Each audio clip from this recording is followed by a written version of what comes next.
Good morning friends. तो जैसे कि हम पिछले क्लास में देखे थे बंगाल के बारे में कि बंगाल में कैसे कैसे अंग्रेजों का अधिकार हुआ, हम उसके बारे में देखे थे।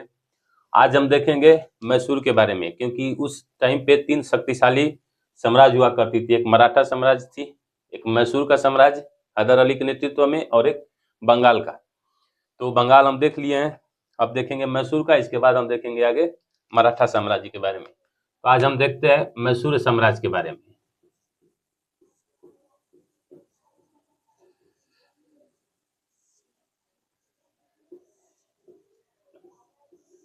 मैसूर साम्राज्य के बारे में आज देखते हैं।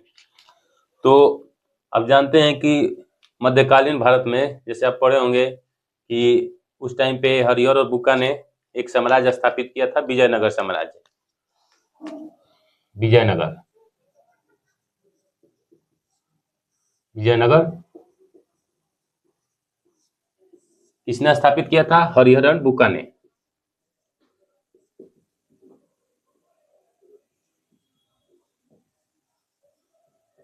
बुक्का। और इसके पैरेलल में समानांतर में कौन सी साम्राज्य थी? बहमनी। बहमनी, जिसको किसने किया था? हसन गंगू ने। हसन गंगू इसका संस्थापक था। विजयनगर साम्राज्य हरिहर और बुक्का, बहमनी साम्राज्य हसन गंगू ने स्थापित किया था। इन दोनों के बीच में 23 जनवरी 1565 तो कौन सा युद्ध हुआ? तालीकोटा का। तालीकोटा या राक्षस तंगड़ी इसको बोलते हैं, राक्षस एंड तंगड़ी। क्योंकि जो तालीकोटा का युद्ध हुआ था वो राक्षस और तंगड़ी के मैदान में हुआ था, इसीलिए इसको बोलते हैं राक्षस और तंगड़ी का युद्ध। कब हुआ था? 23 जनवरी 1565 को। इसमें क्या हुआ कि विजयनगर का हार हो गई, विजयनगर हार गया। जब विजयनगर हार गया तो इस विजयनगर साम्राज्य का पतन हो गया। इसका पतन हो गया। किसका? विजयनगर साम्राज्य का। जब विजयनगर साम्राज्य का पतन हो गया तो इसी के पतन के फलस्वरूप किसका उद्भव हुआ? मैसूर साम्राज्य का। और एक नया साम्राज्य कौन सा आया? मैसूर। आज हम इसी के बारे में पढ़ेंगे। ये इसकी पृष्ठभूमि थी, यानी इसके पीछे क्या क्या हुआ, मैसूर साम्राज्य की यानी उत्पत्ति कैसे हुई, ये उसके बारे में था। और मैसूर साम्राज्य की यहाँ उत्पत्ति होती है और सबसे पहले इस पर अड्यार वंश का शासन होता है। कौन सा वंश? अड्यार वंश का शासन।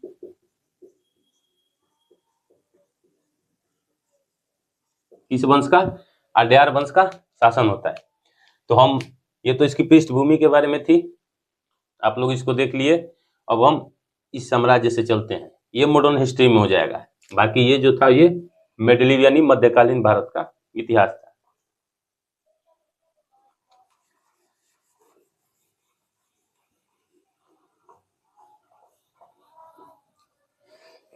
जब मैसूर साम्राज्य की उत्पत्ति हुई तो उस समय अड्यार वंश का शासन प्रारंभ हुआ, जिसके शासक कौन थे? चिक्का कृष्णराज।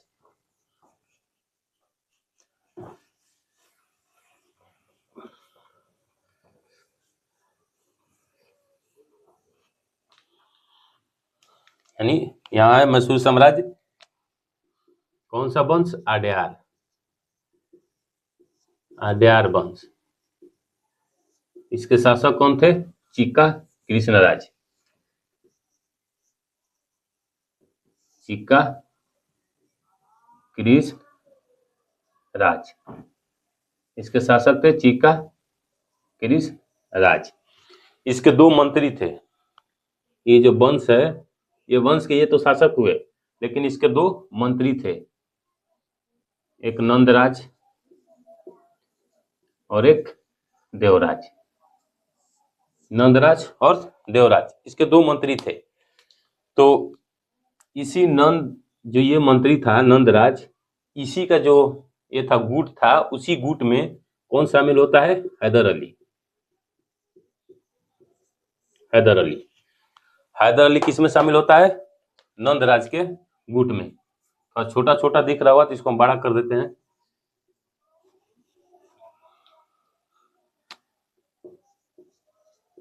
नंदराज। नंदराज इसमें कौन आया, इसके गुट में हैदर अली। हैदर अली जो पूरा मैसूर साम्राज्य है वो इसी के आसपास घूमती रही, किसके, हैदर अली के आसपास। हैदर अली का जन्म कब हुआ, 1722 में। 1722 में इसका जन्म होता है और इसकी मृत्यु कब होती है, 1782 में। इसका जन्म होगा 1722 में और मृत्यु 1782 में हैदर अली की होती है। हैदर अली किसमें भर्ती हुआ, नंदराज वाली गुट में। और इस क्या हुआ कि 1755 में इसको 55 में डिंडीगुल का शासक बना दिया गया। कहाँ का, डिंडीगुल का। ये डिंडीगुल कहाँ है, मान लीजिए आपको कोई पूछ दे डिंडीगुल कहाँ है, तो जैसे आप देखते होंगे साउथ में, ये मान लीजिए ये साउथ है, तो यहाँ कर्नाटक है। कर्नाटक से ब्रह्मगिरी चोटी से, कर्नाटक में ब्रह्मगिरी चोटी है, यहाँ से निकलती है कावेरी नदी। कौन सी नदी, कावेरी, यहाँ से निकलती है कावेरी नदी। तो कावेरी नदी क्या करती है कि ये कर्नाटक से निकली, पहाड़ी एरिया है, पहाड़ी एरिया है तो उसका धार क्या होगा, तेज होगा। लेकिन जैसे ये तमिलनाडु में पहुंचती है मैदानी इलाका में, तो ये 3 भागों में बढ़ जाती है। यानी कर्नाटक के पहाड़ी एरिया से जैसे उतरी तो 3 भाग में बढ़, मतलब वो 3 द्वीप का निर्माण करती है। जैसे ये मान लीजिए एक नदी हुई, तो ये नदी का हुआ कि एक धारा इसकी इधर आ गई, एक धारा इसकी इधर आ गई, मान लीजिए सपोज करिए। फिर ये आगे चलकर एक ही धारा मिल गई, फिर ये वापस 2 धारा में बट गई, इसके बाद पुनः ये आगे चलकर पुनः मिल गई, फिर ये आगे चलकर 2 धारा में बट गई, इसके बाद ये पुनः मिल गई। यानी ये 3 बार 2 धारा में बट जाती है। कौन सी नदी, कावेरी नदी। कहाँ से निकलती है, कर्नाटक के ब्रह्मगिरी चोटी से। खैर ये तो ज्योग्राफी में हम पढ़ाएंगे, लेकिन अभी के लिए देख लीजिए। तो जो ये 3 द्वीप बनाती है, यही है क्या, डिंडीगुल, यही है डिंडीगुल, यह है श्रीरंगम। श्रीरंगम हमको इससे मतलब नहीं है, हमको इससे मतलब है डिंडीगुल से। तो ये कहाँ का शासक बना दिया जाता है, हैदर अली 1755 में डिंडीगुल का।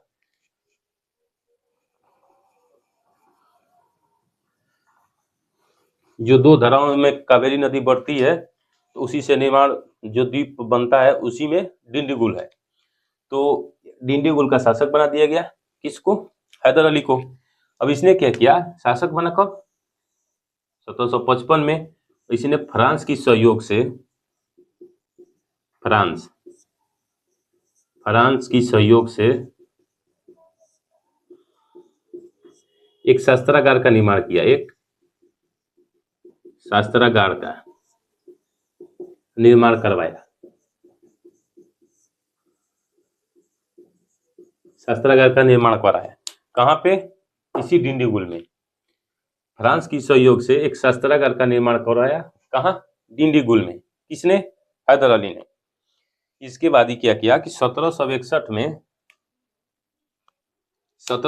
में इसने हत्या कर दी, किसकी, ये देखते चलिएगा अगर आप, क्योंकि जो हम एरो मार रहे हैं कब किधर हो जाएगा उसको आप देखते चलिएगा। तो ये क्या हुआ, ये इसकी हत्या कर देता है, हैदर अली नंदराज की हत्या कर देता है। हत्या कर देता है कब, 1761 में। 1761 में हैदर अली नंदराज की हत्या कर देता है और हत्या करके खुद मैसूर का शासक बन बैठता है। तो ये हैदर अली क्या हुआ, शासक बन बैठा, शासक बन जाता है कब, 1761 में। तो इसका जो पूर्ण इतिहास है वो कहां से स्टार्ट होगा, 1761 से। इसको मिटा देते हैं हम, ये एरो देखते चलिएगा कब किधर जा रहा है।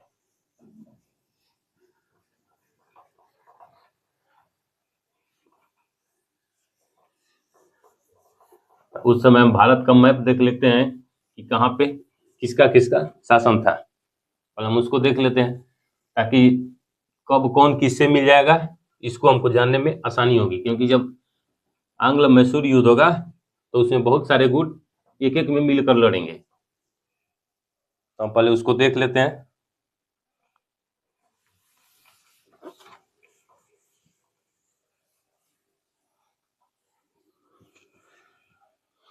देख लीजिए, मान लीजिए मैप हम यहाँ बना रहे हैं, बस हमको प्रायद्वीपीय भारत से ही मतलब है, बाकी का मैप हमको नहीं चाहिए।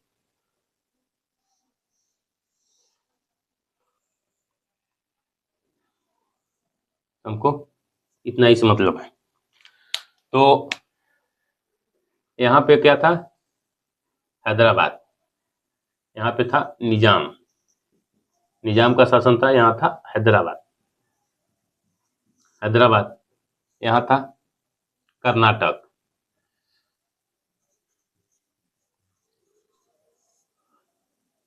ये जो एरिया था ये था त्रावणकोर, त्रावणकोर, ये जो एरिया था मराठा, बाकी जो ये एरिया था ये था मैसूर, यहाँ लिख रहा हूं मैसूर, ये था मैसूर। यहाँ पे कौन है, अंग्रेज,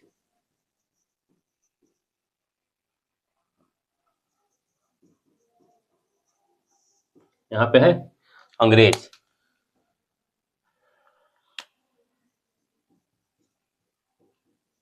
अंग्रेज, ये है बंगाल का क्षेत्र,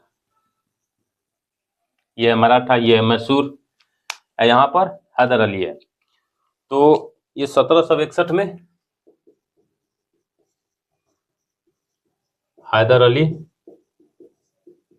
शासक बना, 1761 में हैदर अली शासक बनता है। जब ये व्यापारिक दृष्टिकोण से बहुत महत्वपूर्ण एरिया था, ये एरिया, ये मराठा वाला एरिया, बंगाल वाला एरिया, क्योंकि ये तो उपजाऊ क्षेत्र था, और यहाँ से यहाँ ये वाला एरिया जो था, इससे मसाले की खेती होती थी। अभी भी देखेंगे तो कॉफी का यहाँ पे उत्पादन मैसूर में, कर्नाटक में बहुत ज़्यादा होता है। तो ये लोग अंग्रेज क्या चाहते थे कि ये यहाँ से मराठा वाला एरिया, मैसूर का एरिया, बंगाल का एरिया तो मिल ही गया था, ये सारे एरिया पे अधिकार करना चाह रहे थे। तो जब 1761 में हैदर अली शासक बना, तो इसने क्या किया, इसने भी अपना राज्य विस्तार करना चाहा, हैदर अली। तो हैदर अली जी अपना राज्य विस्तार करना चाहा इधर की तरफ, अंग्रेजों की नजर थी इस एरिया पे, अंग्रेजों ने क्या किया, इस पे हमला कर देगा। जब अंग्रेज इस पे हमला कर देगा तो क्या होगा, यहीं से आंग्ल मैसूर युद्ध प्रारंभ हो जाएगा। आंग्ल मैसूर, अंग्रेज को आंग्ल, इसको मैसूर।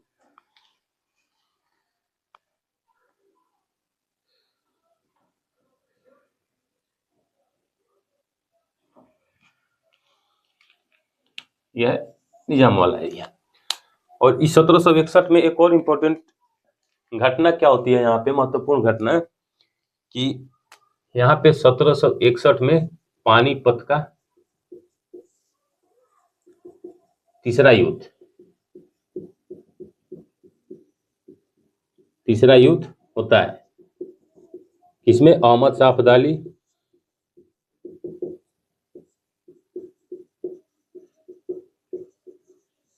अब्दाली वर्सेस मराठा, जिसमें मराठा की क्या होती है, पराजय हो जाती है।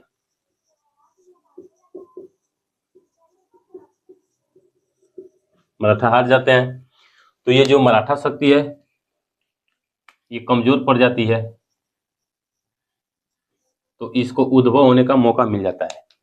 यानी ये पहले से कमजोर हो गई, तो मैं जो हैदर अली है ये क्या चाहता है कि हम अपने साम्राज्य का विस्तार करें, यानी अब अपने क्षेत्र का विस्तार करें। लेकिन अंग्रेजों की नज़र इस पे भी, मराठा पे भी है, अंग्रेजों की नज़र यहाँ पे भी है। तो इसी क्रम में क्या हुआ कि हैदर अली के बीच और अंग्रेजों के बीच युद्ध प्रारंभ हो जाता है, जिसको हम लोग आंग्ल मैसूर युद्ध के नाम से जानते हैं। तो फर्स्ट आंग्ल मैसूर युद्ध हुआ है, फर्स्ट आंग्ल मैसूर युद्ध, फर्स्ट आंग्ल मैसूर युद्ध कब होता है? 1767 से 69 तक, 1767 से 69। इसमें क्या होता है कि ये जो अंग्रेज हैं, तो हैदर अली क्या करता है कि यहाँ पे अपनी चतुराई दिखाता है। इसने क्या किया, इस निजाम को मराठा को और तीनों को, मैंने मराठा और निजाम को अपने मिला लिया। मराठा, निजाम और मैसूर तीनों एक साथ मिल जाते हैं। इसमें जो युद्ध हुआ वो मराठा प्लस निजाम प्लस मैसूर वर्सेस अंग्रेज। जब ये लड़ाई हुआ 1767 से 69 में, तो इसमें क्या हुआ कि ये लोग विजयी हो गए। ये मराठा जो निजाम मैसूर है, अंग्रेज, इन लोगों की हार हो जाती है और ये विजयी हो जाते हैं। जब ये जीत जाते हैं तो ये जीता हुआ लोग क्या करेंगे, किसी भी जीते हुए लोग जो है वो हारे हुए लोग से क्या करते हैं, संधि करते हैं। तो यहाँ पे हैदर अली ने क्या किया कि अंग्रेजों के साथ संधि किया, जिसको हम लोग मद्रास की संधि कहते हैं। मद्रास की संधि, मद्रास की संधि। मद्रास की संधि कब हुई? 1769 में। लड़ाई कब खत्म होती है? जब लड़ाई खत्म होगी इसका मतलब उससे संधि की जाएगी। तो मद्रास की संधि हुई 1769 ईस्वी में। इसमें क्या हुआ कि हैदर अली ने अंग्रेजों पर जुर्माना लगाया। हैदर अली ने अंग्रेजों पर जुर्माना लगाया। जुर्माना लगाया मतलब कि सेना का खर्च लिया। जो सेना का खर्च है वो कहां से लिया? अंग्रेजों से लिया। और जो जीता हुआ क्षेत्र था, जैसे हैदर अली क्या किया कि इसमें हराया, तो जो यहाँ मद्रास का क्षेत्र था, मद्रास का क्षेत्र उसको जीत गया था कौन? हैदर अली। तो मद्रास का क्षेत्र उन लोगों को वापस कर दिया गया। मद्रास का क्षेत्र अंग्रेजों को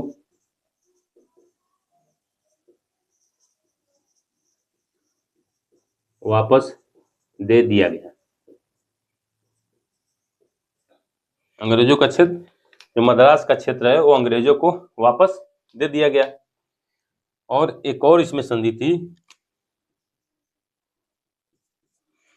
कि अगर कोई भी राष्ट्र यानी कोई भी साम्राज्य, या मराठा हो, निजाम हो, चाहे कोई भी, अगर मैसूर पर हमला करता है तो अंग्रेज क्या करेंगे? अपनी सैन्य मदद देंगे। यानी मैसूर पर हमला होने पर अंग्रेज क्या करेंगे? सैन्य मदद करेंगे। अंग्रेज सैन्य मदद करेंगे।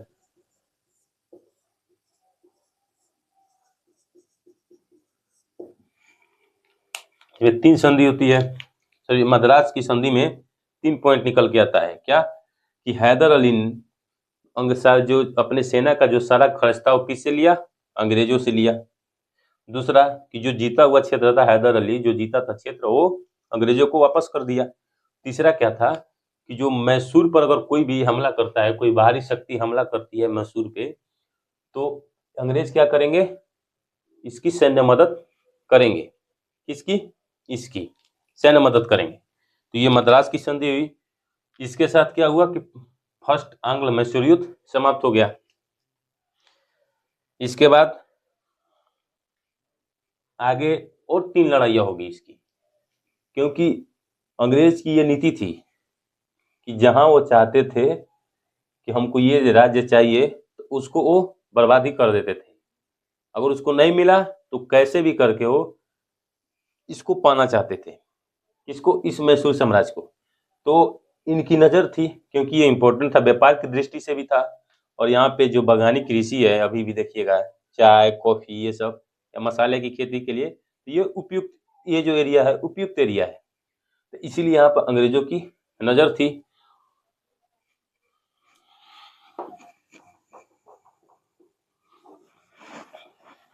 इसके बाद क्या हुआ कि 1767 से 69 पहली लड़ाई हुई। इसके बाद 1770-71 में क्या हुआ कि मराठा ने, क्योंकि मराठा फिर शक्ति उभर के आ जाती है, क्योंकि वहां पे माधवराव शासक बन जाता है।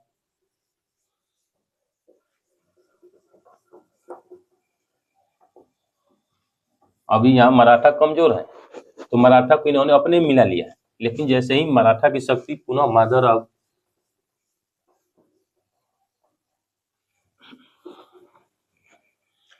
जैसे ही क्या हुआ कि यहाँ पे मराठा शक्ति पुनः माधवराव के नेतृत्व में जैसे ही उभरी, तो इसने क्या किया कि इस पे आक्रमण कर दिया।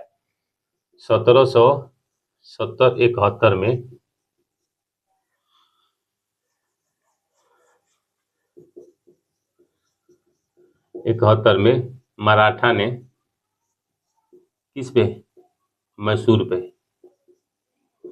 पर हमला कर दिया। 1770-71 में मराठा ने मैसूर पर हमला कर दिया। इसके पैरेलल वर्ल्ड में एक और घटना चल रही है। वो क्या चल रही है कि 1771 में अमेरिकी स्वतंत्रता की लड़ाई चल रही है।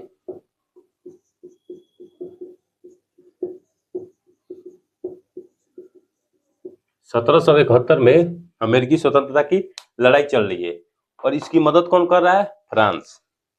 इसकी मदद कौन कर रहा है, फ्रांस। और फ्रांस का एरिया यहाँ था त्रावणकोर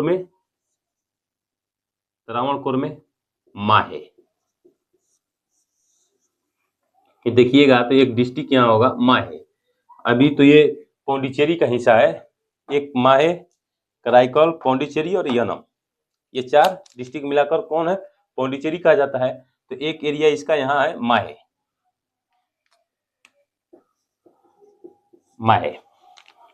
अब क्या होता है कि यहाँ पर वारेन हेस्टिंग शासक बनता है। 1772 में बंगाल का गवर्नर बनता है। 1772 में बंगाल का गवर्नर कौन था, वारेन हेस्टिंग्स क्या बनता है, 1772 में बंगाल का गवर्नर बनता है। तो अंग्रेजों ने क्या किया, पहले तो जो संधि हुई थी वो संधि भी इनकी नाकाम हुई, क्योंकि ये मद्रास की संधि में बोले थे कि अगर कोई भी बाहरी शक्ति मैसूर पे हमला करेगी तो अंग्रेज क्या करेंगे, अपनी सैन्य मदद करेंगे। लेकिन जैसे ही मराठा ने इस पे हमला किया तो इसकी सैन्य मदद नहीं किए ये। और दूसरा क्या हुआ है कि ये जो माहे का एरिया है ये मैसूर के अंतर्गत आता था ये किसका एरिया, फ्रांसीसियों का, लेकिन किसके अंतर्गत था, मैसूर के अंतर्गत था। तो ये क्या किए कि यहाँ पे 1779 में ये क्या किया, यहाँ पे अंग्रेज ने माहे पर हमला अटैक कर दिया। अंग्रेज ने माहे पर हमला कर दिया। कब, 1779 में। जब 1779 में इसने हमला कर दिया तो 1780 में क्या हुआ, सेकेंड आंग्ल मैसूर युद्ध प्रारंभ हो गया। सेकेंड कब, आंग्ल मैसूर युद्ध 1780 से 1784 तक। 1780 से 1784 तक ये देखते चलिएगा, क्योंकि हम लिख कम रहे हैं, बोल ज्यादा रहे हैं, क्योंकि स्पेस कम है, तो थोड़ा आप लोग भी इसको लिखते चलिएगा। तो सेकेंड आंग्ल मैसूर युद्ध हुआ 1780 से 1784 तक। इस समय बंगाल का गवर्नर जनरल कौन है, तो वारेन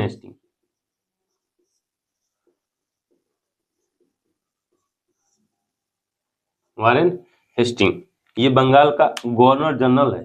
ये पहले गवर्नर था। 1773 के रेगुलेटिंग एक्ट के तहत बंगाल के गवर्नर को बंगाल का गवर्नर जनरल बना दिया गया। तो ये वारेन हेस्टिंग यहाँ गवर्नर जनरल बन जाता है 1780 से 1784 के बीच में। इसमें भी क्या होता है कि यही तीनों, ये तीनों मिलकर लड़ते हैं।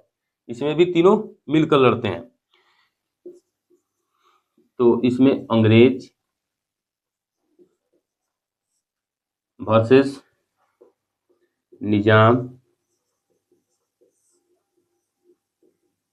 मराठा और प्लस मैसूर, तीनों मिलकर लड़ते हैं, अंग्रेज वर्सेस निजाम प्लस मराठा। तो इसमें क्या हुआ कि शुरू में अंग्रेजों की हार हो गई। इसमें जैसे ये लड़ाई स्टार्टिंग हुआ तो इसमें अंग्रेजों की हार हो गई। तो उस समय इसका नेतृत्व कौन कर रहा था? कर्नल बेली इसका नेतृत्व कर रहा था। लेकिन बाद में क्या हुआ कि इसको हटाकर वारेन हेस्टिंग ने किसको? आयरकुट के नेतृत्व में लड़ाई लड़ी। इसके बाद यहाँ कौन बना? आयरकुट।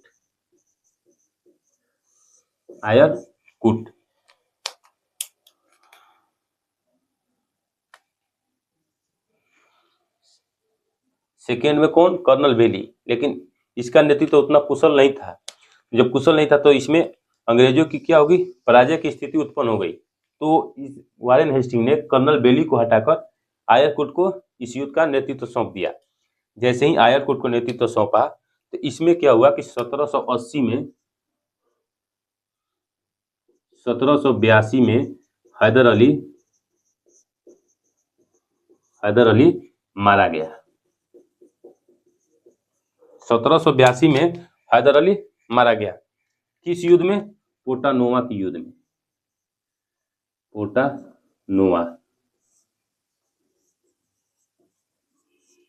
पोटानोवा की युद्ध में क्या हुआ कि हैदर अली मारा गया। ये लिखते चलिएगा, पोटानोवा की युद्ध में हैदर अली मारा गया। इसके बाद क्या हुआ कि जो 84 तक है, तो जैसे ही ये पोटानोवा की युद्ध में 1782 में हैदर अली मारा गया, इसके बाद इसका पुत्र जो है टीपू सुल्तान इसने युद्ध को 1784 तक खींचा। कहाँ तक खींचा? 1784 तक।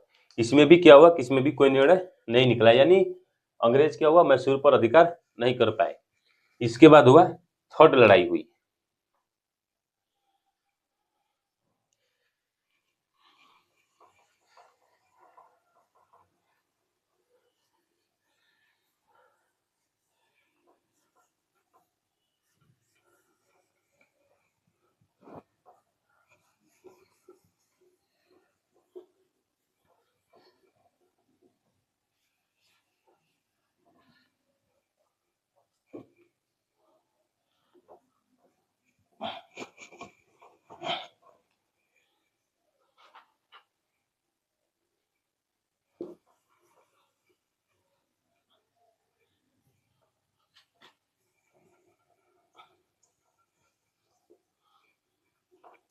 इसके बाद क्या हुआ? यहाँ पे थर्ड लड़ाई प्रारंभ हो जाती है।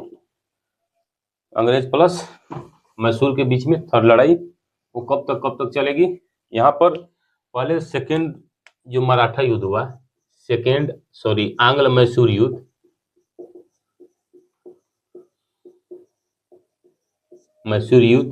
ये पूछ दिया जाता है कि कौन सी संधि से खत्म हुआ था। तो ये था मैंगलोर की संधि। कौन सी संधि? मैंगलोर की संधि।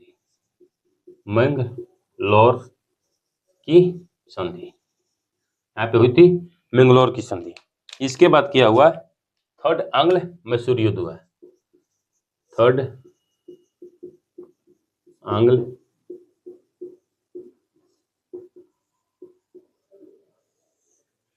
आंग्ल मैसूर युद्ध, ये कब से कब तक हुआ?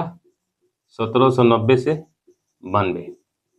थर्ड आंग्ल मैसूर युद्ध 1790 से 92। अब ये क्यों हुआ कि जो ये मैंगलोर की संधि थी, इसमें टीपू सुल्तान को कहा गया था कि आप किसी से संधि नहीं करेंगे या किसी से आप मेल मिलाप नहीं करेंगे, मतलब आप अपना स्वतंत्र राज्य चलाएंगे, आप किसी की मदद नहीं लेंगे। किसमें कहा गया था? मैंगलोर की संधि में। लेकिन टीपू सुल्तान ने क्या किया कि इसने कस्तुनतुनिया, जो आपको हम पिछले बताए थे कि जो यूरोप में था, जो टर्की के, जो ये वाला एशिया का पार्ट है और ये जो यूरोप का पार्ट है, ये हम बताए थे, एक था कस्तुनतुनिया यानी कस्टेंटिनोपल, ये हम आपको पहले क्लास में बता चुके हैं। तो एक कस्तुनतुनिया से, क्योंकि उस समय कस्तुनतुनिया क्या था, इस पे जब उस्मानिया साम्राज्य का अधिकार हो गया, बैजंतीय साम्राज्य को हराकर उस्मानिया साम्राज्य का अधिकार हो गया, तो ये साम्राज्य क्या थी, शक्तिशाली थी। तो जो टीपू सुल्तान ने क्या किया कि यहाँ से मदद मांगा, किससे, कस्तुनतुनिया से। और दूसरा में क्या किया कि इसने फ्रांसीसियों से भी मदद मांगा, लेकिन मंगलौर की संधि में इसे कहा गया था कि आप किसी से मदद नहीं लेंगे, आप अपना स्वतंत्र राज चलाएंगे। तो इसने कस्तुनतुनिया से भी मदद मांगी और फ्रांसीसियों से भी मदद मांगी। तो इसीलिए क्या हुआ कि थर्ड आंग्ल मैसूर युद्ध क्या हुआ, प्रारंभ हो गया। जब थर्ड आंग्ल मैसूर युद्ध प्रारंभ हुआ, किसके किसके बीच में, तो अब यहाँ पे अंग्रेज क्या किए, अंग्रेज एक दिमाग लगाए, क्योंकि अंग्रेज दो युद्ध देख लिए हैं कि निजाम मराठा जब मैसूर से मिल जा रहे हैं तो क्या हो जा रहे हैं, शक्तिशाली राज्य बन जा रहा है। कौन, मैसूर, क्योंकि यहाँ पे निजाम की भी सेना, मराठी की भी सेना, मराठियों की सेना, निजाम की सेना दोनों मिल जा रही है, और एक खुद हैदर अली की सेना, तीनों मिल जा रही है। तो तीनों सेनाएं ये मिलकर क्या कर रही है, इसको परास्त कर दे रही है अंग्रेजी सेना को। तो यहाँ पर बंगाल जो अंग्रेज हैं वो क्या किए कि इनको लालच देने लगे, किनको, मराठा को और निजाम को। इनको बोले कि हम आपको जीते हुए क्षेत्र में से हम कुछ क्षेत्र आपको देंगे, आप मेरे तरफ से युद्ध लड़िए। यानी इन लोगों से क्या हुआ संधि कि आप जीते हुए क्षेत्र, मतलब हम लोग मैसूर पर अधिकार कर लेंगे तो क्या होगा कि हम इसको निजाम को भी देंगे और मराठा को भी बांटेंगे और अंग्रेज, मतलब तीनों लोग मिलकर बांटेंगे। इस लालच में मराठा और निजाम और ये अंग्रेज, तो इसमें क्या हुआ, अंग्रेज प्लस निजाम प्लस मराठा वर्सेस, यहाँ पे जो आ जाएगा वर्सेस वो मैसूर अकेले। मैसूर में कौन, टीपू सुल्तान, टीपू सुल्तान 1790 से 92। इसमें क्या हुआ, इसकी पराजय हो जाती है,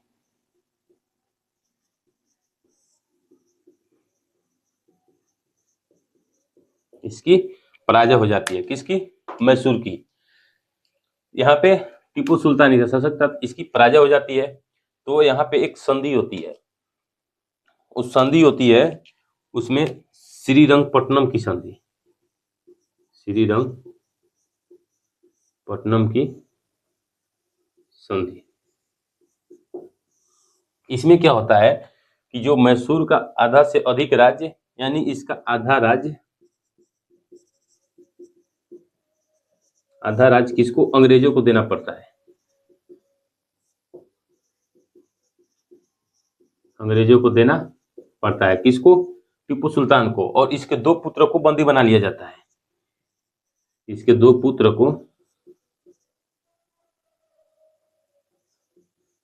को बंदी बना लिया जाता है।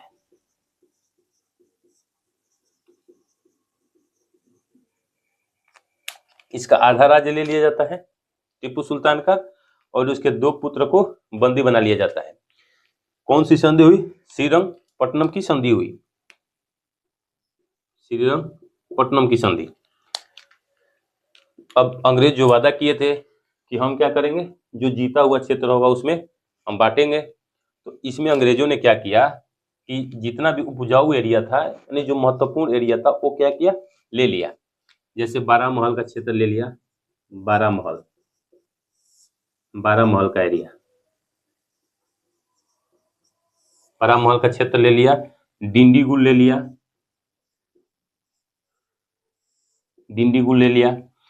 बारामहल का क्षेत्र ले लिया, डिंडीगुल ले लिया, बारामहल एरिया था, डिंडीगुल आपको बताए थे शुरू में कि डिंडीगुल कहाँ है।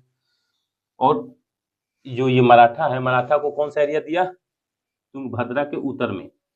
अब देखिएगा कर्नाटक में अभी के जो ज्योग्राफी पढ़ेंगे तो उसमें देखिएगा यहाँ तुंगा और भद्रा, ये दो नदी मिलती है तो एक नदी का निर्माण करती है तुंगभद्रा। तो तुंगभद्रा के उत्तर में, यानी जो ये वाला एरिया था, ये दिया किसको, मराठा को। यानी यहाँ लिख लीजिए मराठा को। ये डिंडीगुल बारामहल का किसको मिला, अंग्रेज को,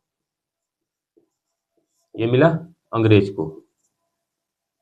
और तुंगभद्रा का एरिया, तुंगभद्रा का एरिया किसको मिला? ये मिला मराठा को। निजाम को कौन सा एरिया दिया? तो निजाम का एरिया देखिएगा, कृष्णा नदी और पुन्नेरु नदी, गोदावरी के नीचे कृष्णा के नीचे पुन्नेरु। तो जो कृष्णा नदी ऐसे बहती है और पुन्नेरु नदी उसके नीचे, तो ये एरिया कृष्णा और पुन्नेरु नदी के बीच का एरिया, यानी कृष्णा और पुन्नेरु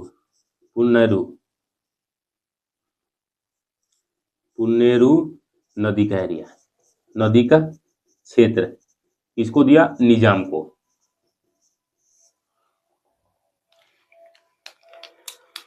सेकेंड आंग्ल मैसूर युद्ध, मैंगलोर की संधि हुई।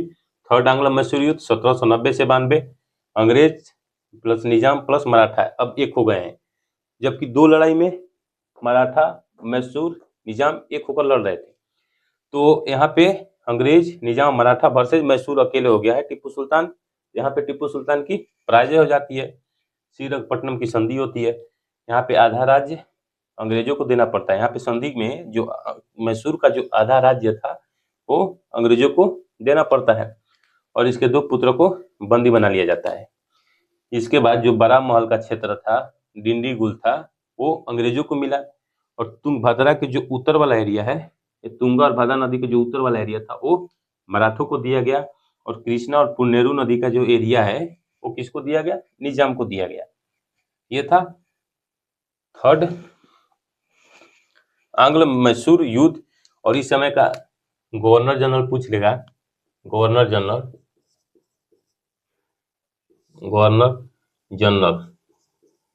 का लॉर्ड कर्नवालिस,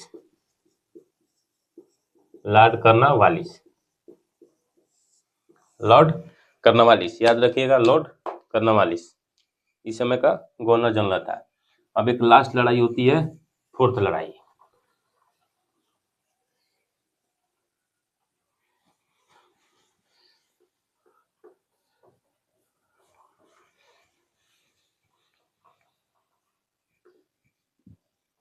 फोर्थ लड़ाई में यहाँ का शासक जो है टीपू सुल्तान, वो क्यों होती है? तो जो भारत का गवर्नर जनरल बेलेजिली बनकर आता है, तो उसने एक संधि लेकर आई थी जिसको हम लोग बोलते हैं सहायक संधि। जब भारत का गवर्नर जनरल बनता है कौन? बेलेजिली, सॉरी बंगाल का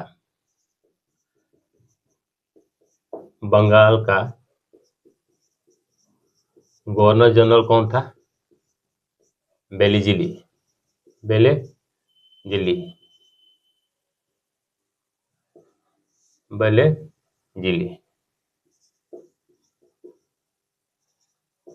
बेलेजिली ये बनकर आता है। इसने कौन सी संधि लेकर आई थी?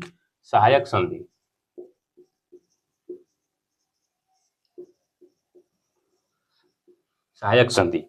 ये संधि क्या थी? जब ये गवर्नर जनरल बना बेलेजिली, तो ये संधि क्या थी? ये संधि थी कि भारतीय लोग कोई सेना नहीं रखेंगे, यानी जितने भी भारतीय साम्राज्य हैं वो कोई सेना नहीं रखेगा। तो अब इन लोगों को सेना कहाँ से मिलेगा? तो इन लोगों को बोला गया था कि सेना जो होगी वो अंग्रेज देगी, यानी अंग्रेजी जो कंपनियां हैं वो क्या करेगी? इन लोगों की रक्षा करेगी, यानी इन लोगों की मदद करेगी। और बदले में क्या होगा कि इन लोग सेना का खर्च देंगे, यानी सेना कौन देगा? सेना ये देंगे, यानी सेना अंग्रेज देंगे किसको? ये जो साम्राज्य है उसको। और ये बदले में क्या करेंगे? खर्च देंगे, यानी सेना का जो खर्च है वो कौन देगा? भारतीय जो साम्राज्य है वो देंगे, लेकिन सेना नहीं रखेंगे अपना। और इसी का विरोध किसने किया? टीपू सुल्तान ने इसका विरोध किया। तो यहाँ पर लिख लीजिए पहला सहायक संधि, यानी इस सहायक संधि को अपनाने वाला पहला कौन था?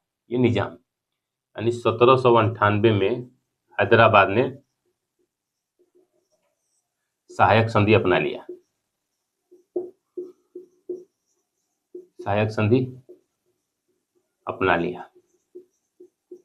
किसने? हैदराबाद ने। टीपू सुल्तान ने सहायक संधि नहीं अपनाया। टीपू सुल्तान ने सहायक संधि नहीं अपनाया। नहीं अपनाया। तो थॉमस मुनरो एक जो ब्रिटिश लेखक है थॉमस मुनरो, तो उसने कहा है कि ये भारत में अशांति का जनक है। टीपू सुल्तान को भारत में अशांति का जनक किसने कहा है? थॉमस मुनरो ने कहा है, वो ब्रिटिश लेखक था। ये स्टेटमेंट भी याद रखिएगा क्योंकि ये पूछा गया है। तो थॉमस मुनरो ने टीपू सुल्तान को भारत में अशांति का जनक कहा है। किसको? टीपू सुल्तान को। इसने सहायक संधि नहीं अपनाया। जब सहायक संधि नहीं अपनाया तो फोर्थ आंग्ल मैसूर युद्ध, आंग्ल मैसूर युद्ध, फोर्थ आंग्ल मैसूर युद्ध प्रारंभ होता है। इसमें क्या हुआ? ये कब हुआ? 1799 में। इसमें क्या हुआ? मैसूर पर अंग्रेजों का अधिकार हो गया। इस पर क्या हुआ 1799 में कि मैसूर पर अंग्रेजों का क्या हुआ? अधिकार हो गया। मैसूर पर अंग्रेजों का अधिकार हो गया। तो जब मैसूर पर अंग्रेजों का अधिकार हो गया यहाँ पे, तो अंग्रेजों ने क्या सोचा कि हम डायरेक्ट शासन नहीं करेंगे, हम क्या करेंगे, फिर से जो शासन था, जो वंश शासन में कर रहा था, फिर से उस वंश का शासन हम शुरू करते हैं। तो अंग्रेजों ने क्या किया कि यहाँ पे पुनः अड्यार वंश का शासन किया, पुनः अड्यार वंश का शासन प्रारंभ करवाया। किसने? बेलीजिली ने। तो इस तरह से ये जो 4 लड़ाइयाँ थी, प्रथम, सेकेंड, थर्ड और फोर्थ, चारों में क्या हुआ कि यहाँ के जो अंग्रेज हैं वो मैसूर पर कब्जा कर लेते हैं और इसको तहस नहस कर देते हैं। जो मैसूर साम्राज्य था उसको तहस नहस कर देते हैं, लेकिन डायरेक्ट शासन नहीं करते हैं। यहाँ पर फिर से अड्यार वंश का शासन प्रारंभ करवाया और इस पे सहायक संधि थोप दिया। और यहाँ पे सहायक संधि,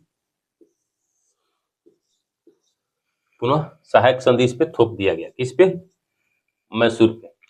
तो अड्यार वंश का शासन प्रारंभ कराया, लेकिन सहायक संधि पुनः थोप दिया गया। किस पे? मैसूर पे। यानी इनडायरेक्टली रूप से कहें तो शासन किसके हाथ में चला गया? ये बेलीजिली यानी गवर्नर जनरल के हाथ में चला गया। तो ये मैसूर साम्राज्य के बारे में था। हम नेक्स्ट क्लास में देखेंगे। एक ये था मैसूर साम्राज्य, इसके बाद देखेंगे हम मराठा साम्राज्य के बारे में। नहीं, मराठा का जो मराठा साम्राज्य उसका उद्भव कैसे हुआ और अंग्रेज इस मराठा साम्राज्य को भी कैसे छीन बीन कर देंगे, हम उसको नेक्स्ट क्लास में देखेंगे। आज के लिए इतना ही, धन्यवाद।